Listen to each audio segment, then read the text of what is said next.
Et en ce moment, bon, c'est parce qu'il y a des dramas qui ressortent, etc. On voit que les médias se font un petit peu tacler, ou en tout cas qu'ils sont souvent la cible entre guillemets de certaines attaques. Je pense notamment en termes de se mouiller entre guillemets publiquement dans certaines choses qui sont révélées. Je pense notamment autour du sujet des due diligence quand il est question de faire des OP sponsorisés, etc., avec des marques, des projets, etc. À quel point pour toi les médias francophones sont sérieux et ouais, quelle est un petit peu la réalité en fait en tant que média dans les décisions ou les non-engagements qu'on peut voir peut-être publiquement. Donc à la fois sur tout ce qui est drama et genre tout ce qui est opération sponsorisée et commerciale quoi. Ouais. Alors sur ce qui est du sponsoring, en fait, je pense qu'on est confronté en fait quand on est média crypto aux mêmes contraintes que n'importe quel média. C'est-à-dire qu'on a tendance à croire que parce qu'on traite de l'actualité crypto, ça change tout. Finalement, non. Un média traditionnel, il a trois grandes contraintes. J'ai eu l'occasion d'en parler à Surfing Bitcoin dans un panel auquel j'ai participé. Les trois grandes contraintes pour moi, c'est faire de la qualité, c'est se financer et c'est rester indépendant. Et donc, on peut presque, tu vois, parler de trilemme. Hein. On parle de trilemme de la blockchain, mais c'est un peu ça, le trilemme des médias. Et où, en fait, en tant que média, on va essayer les trois. Voilà, c'est difficile d'être les trois et on va essayer de se positionner pour être agir de façon la plus équilibrée possible. Et ça se retrouve dans la société classique, mais ça se retrouve dans nos médias, enfin dans les médias classiques, mais dans nos médias aussi. Et donc il y a plusieurs solutions pour parvenir à se positionner comme ça, et ça passe souvent par un choix au niveau du mode de financement. Tu as plusieurs choix. Tu peux choisir par exemple de faire de la levée de fonds. T'en as qui font ça, c'est-à-dire ils lèvent de la dette auprès de business angels ou d'entreprises ou voilà. Et donc ils délèguent entre guillemets une part de la propriété de leur boîte à quelqu'un d'autre. Tu peux aussi faire du sponsor. Ouais, ils se diluent. Tu peux aussi faire, et du coup ils amènent aussi des gens qui ont potentiellement leur mot à dire sur ce qui va être fait par le média, tu vois. Donc ça a aussi son implication en termes d'indépendance, qui est un des autres angles du trilemme. Après, et peut-être juste pour rebondir sur ça, de te couper. Le problème aussi, c'est que quand tu lèves des fonds, t'as des objectifs en fait à atteindre, et en général, tu lèves pas une fois des fonds, tu lèves plusieurs fois des fonds, ce qui va te diluer progressivement, et tu dois vraiment atteindre des objectifs précis, globalement peu importe comment, pour satisfaire les investisseurs et qui obtiennent un retour sur investissement, et c'est aussi ça la réalité. Et du coup, en fait, en gros, pas de la philanthropie. Hein. Ouais. C'est ça. C'est tu récupères de l'argent pour pouvoir accélérer ta croissance et espérer être mieux valorisé, que ce soit par la réalisation de davantage de bénéfices ou de KPIs, quoi. Donc ça implique le fait que tu dois accélérer très violemment, très rapidement, et respecter une vision et une thèse que tu as vendue à des investisseurs, à savoir nous on va devenir je sais pas, le top média européen, le top média mondial, on va je sais pas réussir à générer genre 500 € annuellement pour chacun de nos lecteurs, tu vois, je sais pas, quelque chose comme ça, quoi. Ouais, complètement. Donc, comme tu dis, pour les gens qui vont prêter de l'argent comme ça aux médias lorsqu'il y a de la levée de dette, il y a cet intérêt qui peut être pécuniaire entre guillemets, mais il y a aussi un deuxième intérêt, et c'est là où on en vient à l'indépendance, c'est celle de la sauvegarde des intérêts peut-être de la société qui représente derrière ou de leurs intérêts à eux à travers un média. Donc là, c'est là où ça pose des questions d'indépendance quand on lève des fonds aussi. Donc ça, c'est un premier modèle. Après, tu as le modèle payant. Qui est très bien au demeurant et qui est sans doute celui qui permet le plus d'aller vers l'angle de l'indépendance dans le trilemme et qui est intéressant. Maintenant, moi, ma question et mon questionnement sur tout ça, c'est est-ce qu'on est capable aujourd'hui d'avoir suffisamment de diversité de médias sur des modèles payants? Est-ce qu'on a suffisamment de gens qui sont prêts à payer? Et est-ce que surtout, lorsqu'on se met à payer pour un média, on se met aussi à garder cette diversité d'opinions, de tons, etc., ou alors on se contente simplement de lire le média qu'on a payant parce qu'on va pas en payer 2 ou 3 ou 4 ou 5, tu vois. Et donc ça pose plein de questions aussi, les modèles payants, parce que à mon avis, c'est pas un modèle qui est reproductible en masse, et c'est pas un modèle non plus qui permet de sauvegarder cette fameuse diversité de l'information, mais aussi des médias en tant qu'entité, quoi, tu vois. On voit déjà les gros médias qui arrivent pas à se financer, alors qu'un Parisien, un Le Monde, etc., ils vont globalement cibler tous les Français. Donc, si eux ont du mal à se financer, bon, peut-être parce qu'ils ont des dépenses énormes de par le contenu qu'ils proposent, les enquêtes, enfin peu importe. Mais si même eux sont en galère, après, je pense que la crypto, c'est quand même un univers où les gens sont capables de débourser plus d'argent chaque mois pour avoir l'information parce qu'elle est plus précieuse ou que c'est plus facile d'obtenir un retour sur investissement avec. Mais ça soulève quand même cette question. Ouais, complètement. Puis après, tu as la possibilité d'avoir des activités annexes, entre guillemets, aux médias, c'est-à-dire il y a des entreprises liées aux médias, mais qui vont permettre indirectement de financer ce média-là. Mais là aussi, ça peut poser des questions d'indépendance, parce que si tu as des liens d'intérêt avec une entreprise... Je parle des investissements. Ça peut être, ça peut être des investissements, mais ça peut être, je sais pas, une société sœur du média qui, elle, va ramener de l'argent, qui permet de financer le média.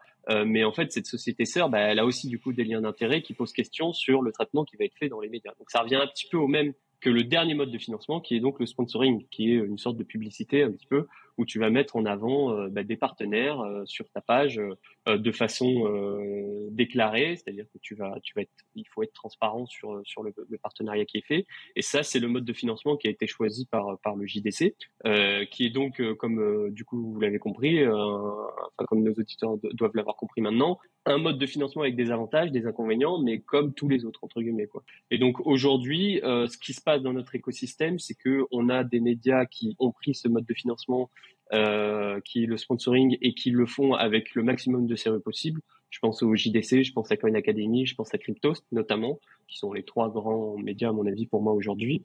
Et puis on a d'autres médias qui eux vont le faire de façon beaucoup plus abusive et qui vont proposer des projets, présenter des projets à leurs lecteurs qui sont beaucoup plus proches du Ponzi, du scam, etc., où il n'y a pas de due diligence qui est menée. C'est même clairement le cas souvent quand tu regardes le projet, même sans diguer.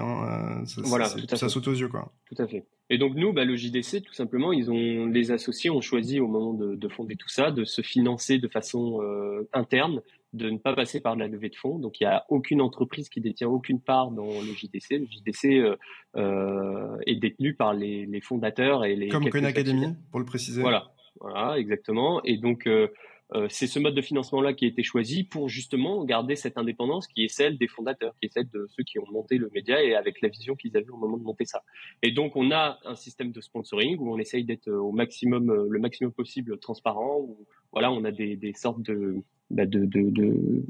un minimal de transparence qu'on essaye de communiquer, et qu'on essaye tous d'avoir ce type d'un peu de ligne directrice à suivre pour garder notre intégrité vis-à-vis de ce qu'on présente.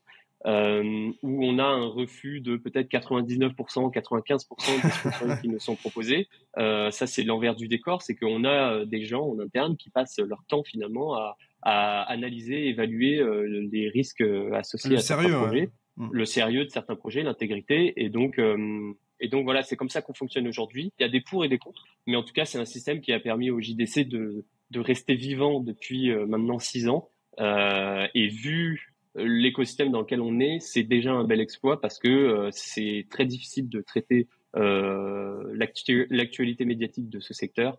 Il se passe des choses tout le temps, ça change tout le temps.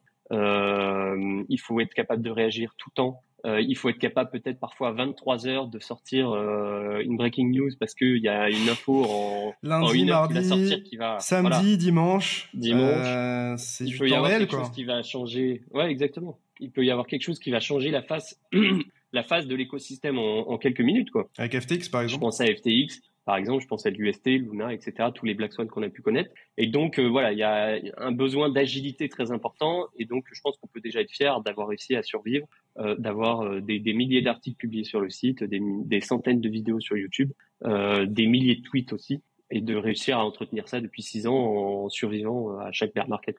Je pense qu'il est important, ce qui est important de préciser, c'est que le fait que, par exemple, on ait décidé de pas recevoir d'investissement, par exemple, du côté du Journal du Coin ou de Coin Academy, ça n'enlève pas que nous-mêmes, on peut être influencé en tant que fondateur ou même actionnaire, dans le sens où on peut déjà, de 1, avoir nos propres convictions, et aussi de 2, tu peux être naturellement biaisé parce que tu regardes dans l'écosystème. C'est-à-dire que, par exemple, moi, à un moment, je me suis beaucoup intéressé aux NFT. Et du coup, par exemple, moi, j'ai influencé probablement les autres associés à couvrir aussi davantage les NFT que, par exemple, d'autres médias l'ont fait, parce que c'était ce qui portait notre intérêt à un moment. et parce qu'on trouvait ça intéressant à présenter. Tout comme ça peut être le cas avec Solana, tout comme ça peut être le cas avec, je sais pas, certains Layer 2, etc. Donc, au final, il y a pas mal de nos convictions aussi personnelles et d'intérêts personnels qui ressortent aussi dans ce qu'on couvre. Donc, c'est là où aussi tu peux avoir peut-être un doute sur les sujets qui sont traités. Mais après, le truc, c'est que c'est très difficile de dire on va traiter genre de la même manière tous les sujets avec le même temps de parole ou le même temps d'attention. C'est juste pas réalisable. Donc voilà, je voulais Moi, je vais te dire, ouais, vas-y. je vais te dire juste pour compléter ce que tu dis, je crois pas en la neutralité journalistique, tu vois. Parce qu'en fait, déjà, la neutralité, c'est quoi? Je pense que si on demande à 100 personnes dans la rue, il y aura 100 réponses différentes en termes de neutralité journalistique. Et que, en fait, comme tu dis, il y a derrière, jusqu'à ce qu'on soit remplacé par des IA, en fait, il y a des gens derrière. Et mais encore, même les IA seront biaisés. Voilà. Mais il y a des gens derrière chaque article, derrière chaque choix de rédaction. De mots, et donc, voilà, les mots utilisés, les sujets abordés, l'implication qui y est mise, il y a toujours des biais. L'objectif, c'est d'être le maximum objectif, justement, de rester malgré tout objectif. D'essayer d'influencer le moins possible le lecteur, même si en fait finalement la couverture médiatique d'une actualité c'est de l'influence. Le lecteur, lui, il va ressortir influencé de la façon dont on a traité un article, tu vois. Le tout, c'est que comment dire, nous, quand on a une influence qui vient du sponsoring et qui est donc rémunérée, quand on peut avoir un poids, donc influencer la vision d'un lecteur de façon rémunérée, on a le maximum de transparence en déclarant qu'on est rémunéré, en disant ce qui se passe, en disant qu'on est partenaire, en disant qu'on est accompagné, etc., etc., pour que le lecteur, dans la façon dont il va être influencé, ait conscience de ça, tu vois. Mais je veux dire, l'influence, elle est partout. Elle n'est pas d'ailleurs représentée que par la rémunération. L'influence, quand tu regardes les infos en décembre 2017 et que tu vois France 2 parler du Bitcoin le 17 décembre, alors que c'est le top du marché et que tout le monde va se mettre à FOMO à ce moment-là parce que France 2 en a parlé et a dit tiens c'est intéressant, etc. Ben, France 2 a influencé et ils n'ont pas été payés par qui que ce soit pour le faire, tu vois. Est-ce qu'ils sont donc, plus responsables que les médias crypto? Non, mais l'influence, elle est partout. Et finalement, l'influence en termes de sponsoring, c'est de l'influence comme d'habitude. Simplement, elle est déclarée, les risques sont déclarés et les liens d'intérêt sont avancés. Donc, il y a du pour et du contre. Je pense que chaque modèle a du pour et du contre. Le tout, c'est la façon dont c'est implémenté. Et ce que je peux dire, en tout cas, c'est qu'on essaye au maximum de faire les choses avec honnêteté. Ça, c'est sûr. Tu vois, par exemple, moi, je trouve ça un peu malhonnête ceux qui se disent 100% indépendants et neutres journalistiquement. Dans le sens où, par exemple, si tu regardes The Big Whale, ils ont dit, nous, on est 100% financé par nos lecteurs, on est 100% indépendants, blablabla. Au final, ils ont levé des fonds. Au final, ils ont fait des petits déjeuners sponsorisés. Au final, ils ont fait des dossiers sponsorisés. Et au final, si tu regardes les sujets traités, c'est 5 acteurs qui sont tout le temps relayés en boucle, qui sont des acteurs francophones, c'est bien, tu vois. Mais c'est tout le temps les mêmes acteurs à mes yeux. Alors, enfin, il y a évidemment de la diversité. Et moi, personnellement, j'aime beaucoup ce qu'ils font sur plein de sujets. Mais c'est juste que, par exemple, se revendiquer 100% indépendant et le créer sur tous les toits et créer sur tous les toits que les autres médias, c'est n'importe quoi, alors qu'au final, tu finis par, entre guillemets, faire la même chose, je trouve que c'est un aveu de faiblesse d'une certaine manière. Donc, je sais pas si c'est des positions tenables. Non, totalement, et je suis d'accord avec toi. Voilà, je pense qu'il y a du bon dans ce qu'ils font, il y a du bon dans ce qu'on fait, et il y a des choses à dénoncer aussi dans ce qu'ils dénoncent, qui sont à dénoncer et qu'on est les premiers à faire, notamment sur d'autres médias qui peuvent avoir des modèles de sponsoring et où, comme je disais, il y a des abus complets sur les projets qui peuvent être présentés. Il n'y a pas de déontologie dans la façon de le faire. Attention, ce qui ne veut pas dire que le JDC n'a pas fait des erreurs, qu'il ne peut pas y avoir des erreurs. Ça, c'est aussi un sujet important, c'est que si le modèle de partenariat, voilà. Si le modèle de partenariat aujourd'hui pose question, c'est parce qu'il s'inscrit dans notre écosystème, dans un écosystème qui est hyper mouvant, risqué, spéculatif. Et donc, tu peux pousser des scams. Tu peux pousser des scams sans être payé. Regarde, ils ont fait une interview de SBF. Ils étaient pas payés, ils ont poussé ça. Moi, j'ai fait des choses payées en perso sur FTX. Enfin, j'ai fait des trucs payés. J'ai fait de l'affiliation, mais jamais été payé par FTX de mémoire. Mais enfin, tout ça pour dire que au final, genre t'as pas besoin d'être payé pour dire des conneries ou pousser des choses à un mauvais timing qui peuvent être scammy. Moi, en gros, je leur reproche pas d'avoir fait une interview de SBF parce que journalistiquement, moi, je trouve ça intéressant. Mais c'est juste que c'est trop facile de blâmer. Enfin, voilà. Mais si tu veux, derrière la motivation d'avoir SBF en interview, il y a quelque chose d'intéressant, c'est que si tous les médias voulaient l'avoir en interview, c'est pourquoi? C'est parce que c'est un grand nom. C'était quelqu'un qu'il fallait interviewer. C'était quelqu'un où on avait l'exclu. Et donc, derrière cette volonté-là, il y a quoi? Il y a le fait de rendre ton média plus prestigieux, d'avoir l'exclu, etc. Et cet exclu-là et cette volonté-là, elle va influencer ton lecteur d'une manière ou d'une autre. Donc, c'est pas une influence qui vient de la rémunération, mais c'est une influence qui vient tout simplement de ta volonté de faire de ton média quelque chose de grand, d'avoir l'exclu, d'avoir le grand personnage. Donc, finalement, le sujet de l'influence et de l'indépendance des médias, parce que finalement, c'est un prisme, hein, c'est un peu pareil, il se retrouve partout. Il se retrouve pas que quand il y a de la rémunération. Et ce qui est dommage, c'est justement qu'on jette au feu cet aspect rémunération, qui est en fait simplement un moyen pour la plupart des médias de réussir à bien se placer dans ce trilemme des médias. Si on pouvait se passer du sponsoring, on le ferait 1000 fois. Je veux dire, on préférerait tous. Et d'ailleurs, une des solutions pour être sans doute le plus indépendant possible, tout en parvenant à se financer, c'est que nos fondateurs soient extrêmement riches et qu'ils subviennent aux besoins du média sans revenus ni rien. Mais nous, on est obligé d'avoir des revenus parce on a eu jusqu'à 40 collaborateurs par moment sur le média et donc on a besoin de rémunération pour faire vivre ces familles et ces gens-là tout simplement. Donc c'est un sujet très intéressant et ça peut être débattu pendant des heures, mais c'est vrai que le procès qui est parfois fait est un petit peu compliqué parce que je pense que avec avec un peu de recul sur ce qui s'est passé ces dernières années, on a quand même certes un cercle restreint, mais un cercle de médias sérieux qui apporte beaucoup, qui couvre l'actualité Moi, je pense que quotidiennement. The Big Whale Voilà. est très sérieux, tu vois. Ouais, ouais. J'aime beaucoup plein de choses qu'ils font. C'est juste la démarche, par exemple, que j'ai critiquée. Tu vois, je tiens à nuancer mon propos dans le sens où, pour moi, c'est juste la démarche qui m'a pas plu publiquement. Par contre, sur leur travail et sur ce qu'ils font, moi, personnellement, de ce que j'ai lu, Totalement. j'aime beaucoup. J'ai été même membre fondateur. J'ai acheté le pass fondateur dès le début et Ouais. je continue à regarder ce qu'ils font. Donc Non, voilà. totalement. Je pensais que c'était intéressant d'aborder ce sujet-là quand même, parce que, voilà, c'est peut-être un sujet de personnes qui sont en backstage, etc. Mais au final, tout le monde consomme d'une manière ou d'une autre le contenu des médias ou le contenu des fondateurs. Donc, je pense que c'est Ouais. assez important d'en parler.